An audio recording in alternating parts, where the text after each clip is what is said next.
fast money and I care not to talk about it, but you know, I got hooked up when I was young, like 15 years old, you know. Bonjour à tous et à toutes, bienvenue sur Ronin MMA. Aujourd'hui on se retrouve pour parler du choc entre Nassourdine Imavov et Roman Dolidze. On va en parler maintenant. Alors, Roman Dolidze contre Nassourdine Imavov, c'est le choc de cette année, de ce début d'année. Il aura lieu le 9 février prochain en main event de l'UFC Vegas. Sans plus tarder, on va rentrer dans le cœur du sujet. Qui est Roman Dolidze ? Dolidze, c'est un combattant géorgien. Donc, qui dit Géorgie, qui dit Caucase, dit énorme grappling et bon wrestling. Donc Dolidze, en termes de force-faiblesse, on va lui faire un petit SWOT tant qu'on y est. Alors c'est fort, vous savez quoi, on va être gentleman. Force, grappling exceptionnel, on l'a vu notamment face à Phil Hawes, Hermansson, et dans une moindre mesure face à Marvin Vettori. C'est quelqu'un qui a un grappling d'exception. Je crois que c'est d'ailleurs l'un des seuls avec Oliveira qui arrive à me faire kiffer, et Tsukurian. Gamrot aussi est pas mal, mais qui arrive à me faire kiffer le grappling. C'est incroyable. Il arrive à passer d'une soumission à une autre. En fait, on parle de lutte en chaîne. Avec lui, on peut parler de soumission en chaîne. Il y a des passages face à Hermansson et même face à Phil Hawes où tu le vois en fait, au sol, il a la capacité à retourner n'importe qui. De toute façon, ce mec-là était champion du monde, donc c'est pas le premier Pecno venu. Il est sublime. Donc, sur la séquence en question dont je vous parle, il passe d'un triangle à un armbar à un leg lock. Incroyable. Incroyable. De ce point de vue-là, c'est vraiment un tueur en série et nul doute que Nassour a du souci à se faire de ce côté-là et que c'est pas forcément la phase du combat qu'il va falloir privilégier.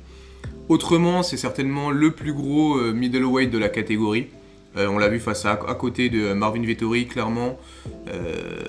Vettori, c'est son petit frère. Alors, il n'y a pas photo. Ils sont à côté, côte à côte. T'as l'impression que t'as la montagne et qu'à côté, t'as Tyrion Lannister. Certains d'entre vous auront la référence. Je vous kiffe d'ailleurs d'avoir cette référence. Et auront compris ce que je voulais dire. Pour les autres, c'est comme si tu prends les Dalton, tu prends le plus grand, c'est Avril, et tu prends Joe. C'est l'équivalent. D'ailleurs, allez checker la gueule de la montagne parce qu'ils ont vraiment la même tête les deux. Bref, en termes de points positifs, on a du coup son grappling, son physique et sa puissance. Le gars est terriblement puissant. Donc, ça fait un petit cocktail assez sympathique. On se dit que c'est typiquement le combattant qui peut faire du dirty boxing. Donc, dirty boxing pour les aficionados, c'est le fait de boxer et de coller contre la cage. Grosso modo, c'est du close combat en continu. Dans le but d'épuiser son adversaire, puis derrière de terminer le gars. En fait, c'est terminer le gars parce qu'il est trop claquito. En fait, c'est aller à la guerre. Tu vas au charbon, c'est pas ce qu'il y a de plus élégant, mais c'est une stratégie qui peut s'avérer payante. Enfin bref, certains l'utiliseront. Moi personnellement, je trouve pas ça beau, mais bref.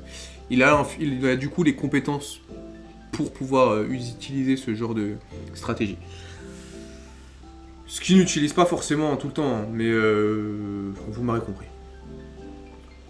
Faiblesse, pour le coup, son striking. C'est quelqu'un qui a très peu de variété de coups dans son actif. Il a un high kick du gauche qu'il aime bien mettre. D'ailleurs, qui a l'air de faire très mal. Hein, parce que comme je vous l'ai dit, il a un sacré physique. Sa jambe, c'est vraiment une hache. Qu'on se le dise.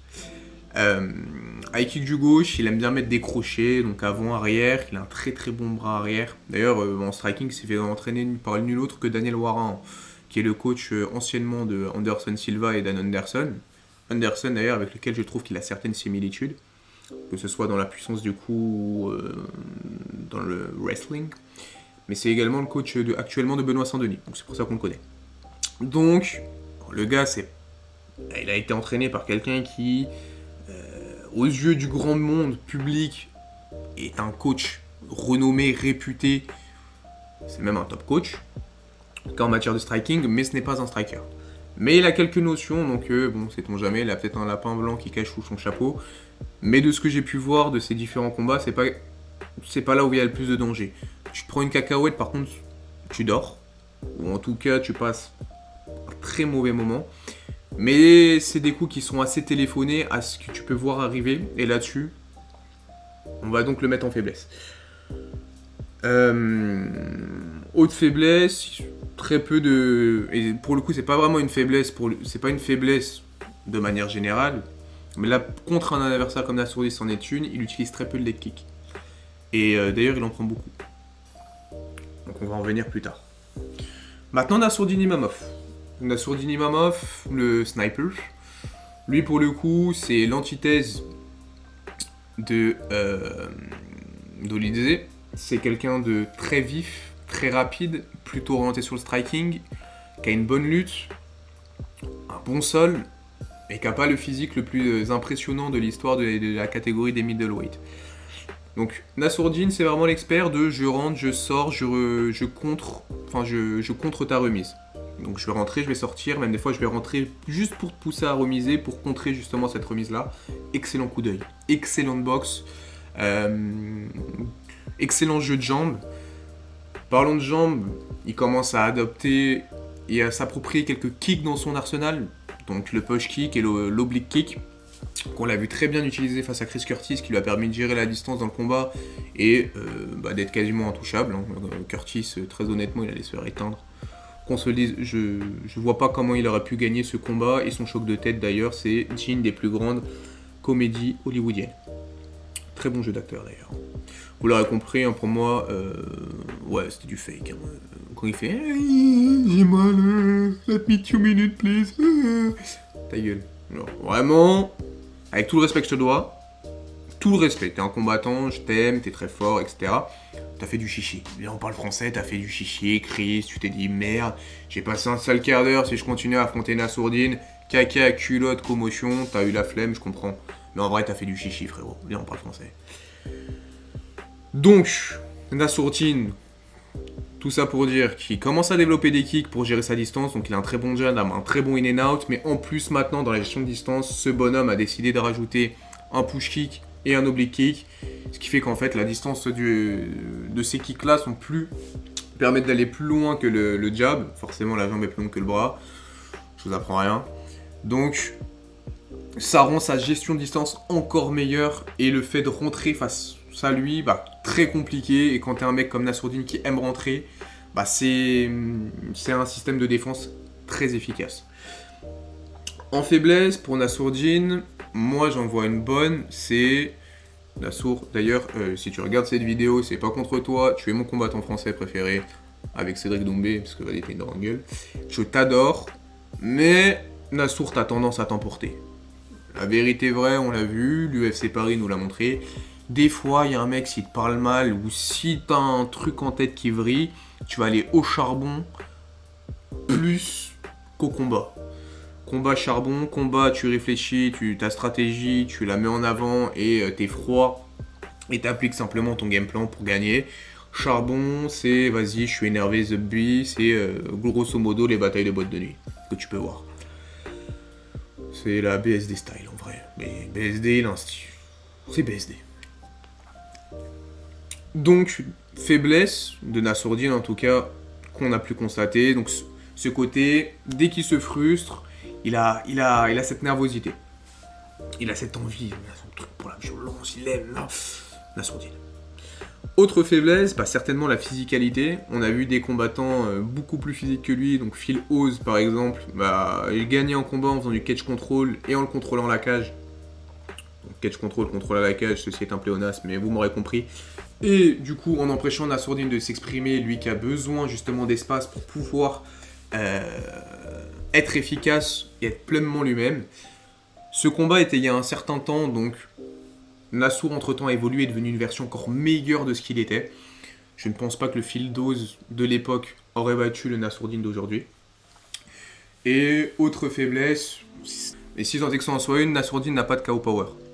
Donc il va être assez contraignant face à un adversaire comme Dolidze qui va faire qu'avancer. Si tu lui mets pas une patate qui le pousse à réfléchir à 2 fois avant de rentrer, ça peut s'avérer être une faiblesse. Autre faiblesse, d'ailleurs, Nassourdine défend très peu les leg kicks, mais comme on en a parlé, et ça va être justement, on va parler des clés du match, comme je vous en ai parlé en introduisant Dolidze c'est quelqu'un qui ne met pas de leg kick, donc en soi, c'est pas problématique pour Nassourdine. Parce que Dolidze, en tout cas à mon sens, n'exploitera pas cette faiblesse, c'est pas du tout dans son jeu de kicker. Mais voilà, donc on a les forces de Nassourdine, on a les faiblesses de Nassourdine, on a les forces de Dolidze, on a les faiblesses de Dolidze. Maintenant, on va passer aux clés du combat. Pour Dolidze, clé du combat très simple, c'est je vais imposer ma physicalité face à Nassourdine Imamov. Je ne vois aucune autre manière de vaincre pour Dolidze que de s'imposer physiquement, de coller Nassourdine, de cloisonner, enfin de restreindre l'espace que Nassourdine a derrière lui pour l'obliger à rentrer dans un combat qui lui ressemble le plus. S'il peut l'amener au sol, voilà, on a un gros problème et Nassourdine va être dans une sacrée merde. Mais la clé du combat, c'est pousser Nassourdine à être sur le couloir, sachant que Nassourdine sur le couloir, relou quand même, hein, le gars se déplace à droite, à gauche, il virevolte.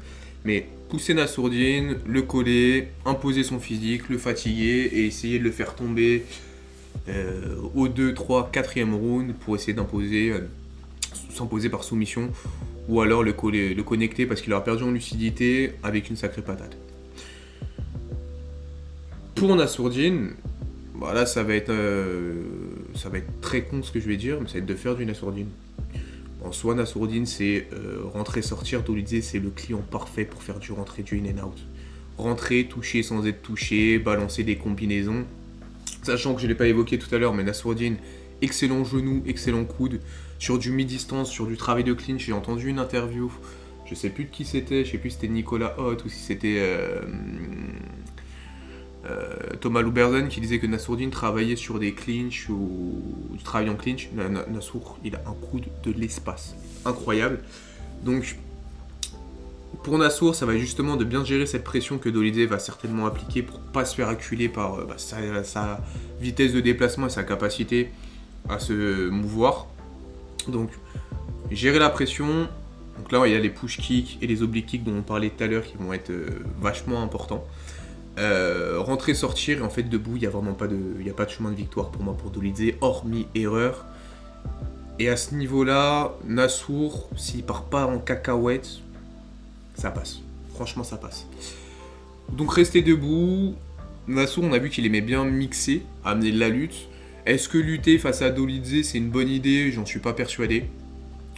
Mais s'il veut l'implémenter pour créer de la certitude, ça peut être une option, mais l'implémenter pas dans une optique d'aller au sol, mais plus s'implémenter dans une optique s'accrocher, faire un pivot, changer d'angle, peut-être passer en coude, et derrière ressortir pour restriker. Mais je ne vois pas l'intérêt qu'aurait Nassourdine Imamov aller au sol. Bah voilà les gars, je crois qu'on va être pas trop mal par rapport aux clés du combat. Dites-moi vous s'il y en a que vous voyez en plus que j'ai pas forcément évoqué. Mettez, je vais vous faire l'arsenal du youtubeur, hein, le kit. Hein. Like, partage, commentaire. Ouais, commentaire c'est bien, les commentaires on aime. Donc like, partage, commentaire. On se revoit très bientôt, je vous fais un gros bisou, plein de poutous. Et puis bah dites-moi ce que vous avez pensé de la vidéo. Et puis bah à bientôt et on est tous derrière Nassourdine. Ciao les mecs.